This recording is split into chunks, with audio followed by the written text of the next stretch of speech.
You can definitely call it an escalation. Washington and Tehran upping the ante dramatically in the past week after the bill signed New Year's Eve by President Barack Obama that threatens sanctions on financial institutions that deal with Iran's central bank.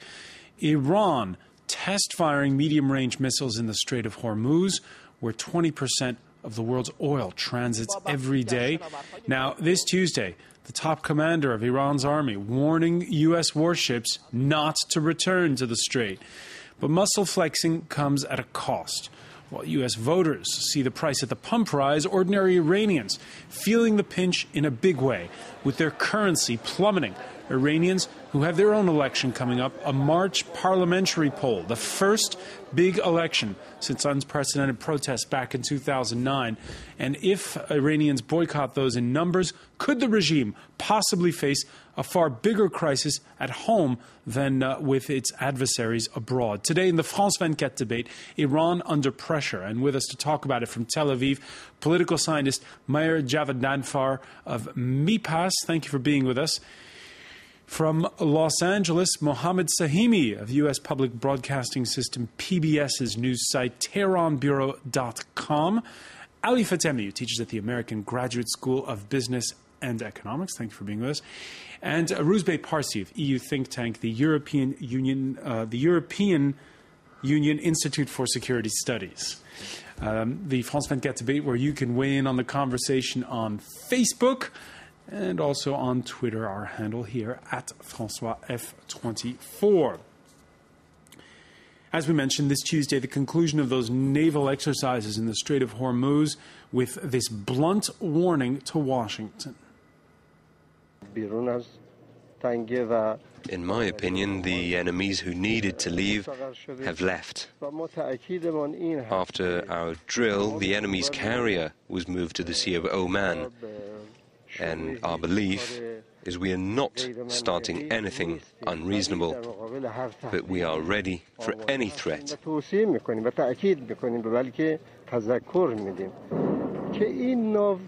We advise, we recommend, we warn them not to return because we are not in the habit of repeating our warnings. Now, the Pentagon responding a short while ago with a statement: the deployment of U.S. military assets in the Persian Gulf region will continue as it has for decades, end quote. Meir Javedanfar, tell us this is all just sabre-rattling.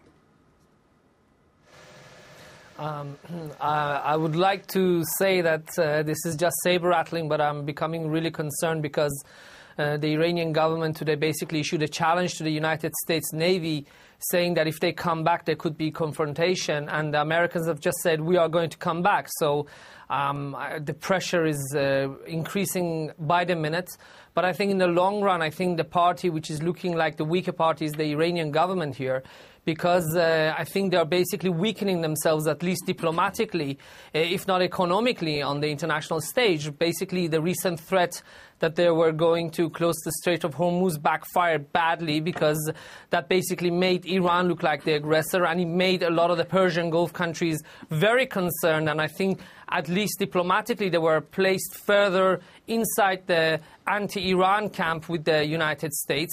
And I think with the new threat, yes, there is a big there's going to be a big increase in pressure between the two sides, but I really don't think the Iranian Navy is going to be ready to launch an attack against the United States aircraft carriers that are going to be in the Persian Gulf. And after this challenge, if they don't do it, they're going to look even weaker. So I would say in the short term, there is more pressure, but in the long run, I think at least diplomatically, economically, and perhaps strategically, the way the Iranian government is handling this situation is making itself the weaker party and is losing more alliances, diplomatic leverage, and damaging its own economy. Rouzbeh PARSI, do you agree that whatever happens next, someone's going to lose face? Well, I think both parties, in a sense, are losing face. The question is which one is going to lose the most. But in terms of the Persian Gulf, I think the problem here is that both these actors have very big egos and a lot of dangerous toys, and the sandbox they're playing in is very, very small. I mean, there's a history of mistakes being made that could have led to a deadly escalation. If you look at, for instance, what happened when the U.S. had forces there in 1988 when they shot down a civilian airline passenger, and just this year when the Iranian gunboat was almost shot at by a British vessel because it was coming too close. So, I mean, besides whether they're actually trying with intent, there is also the danger that something will happen by mistake because everyone wants to play the game. How big is that danger of a mistake? I think it's much bigger than we would like to think, and it's much bigger than it ought to be.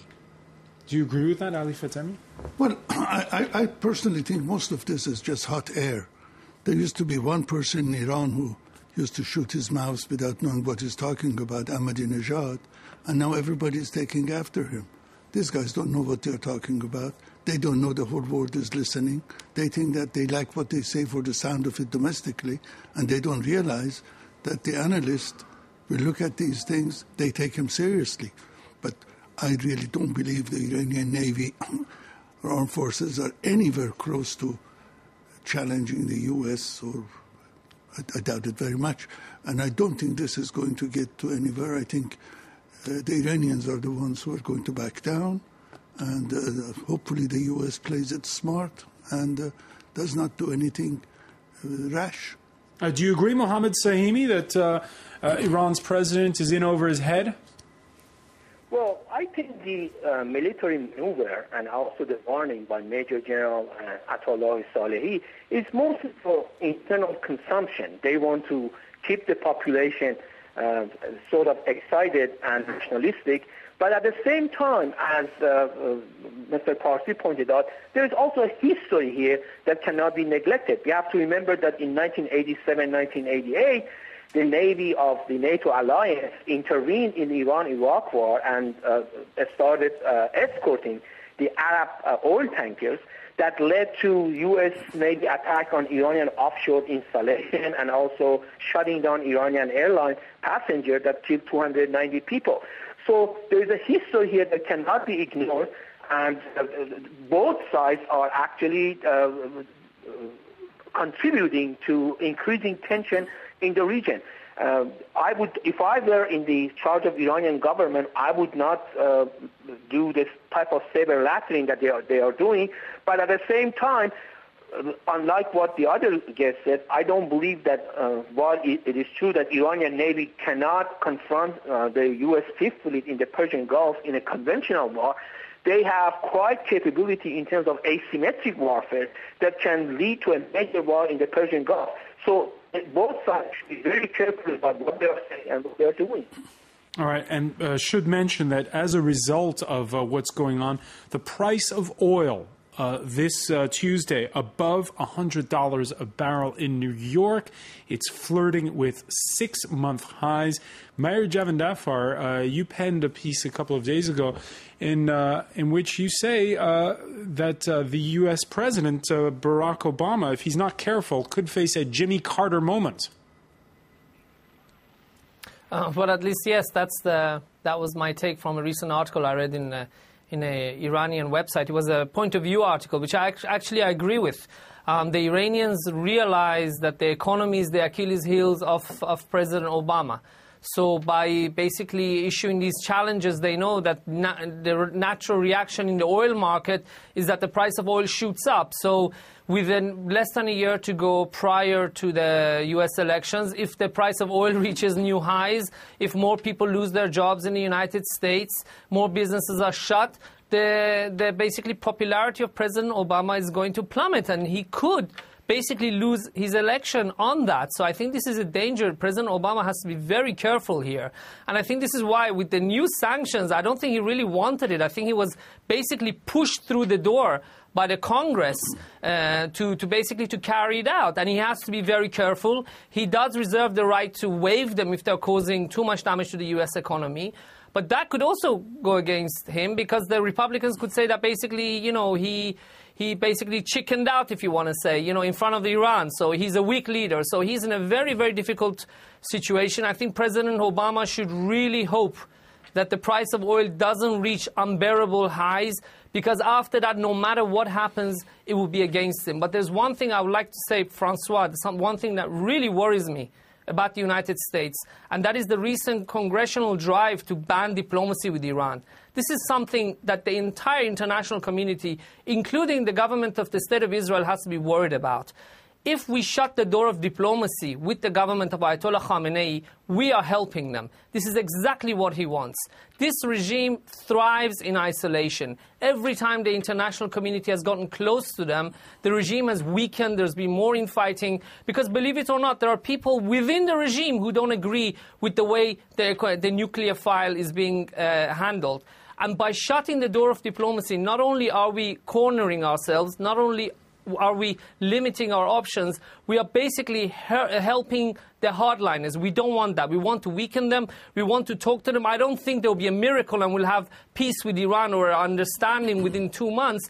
But if we close the door of diplomacy, this will be a huge boost for a regime and for hardliners within Iran who are losing legitimacy within the halls of power. Hardliners within Iran, hardliners also in the United States, an election there, as we mentioned.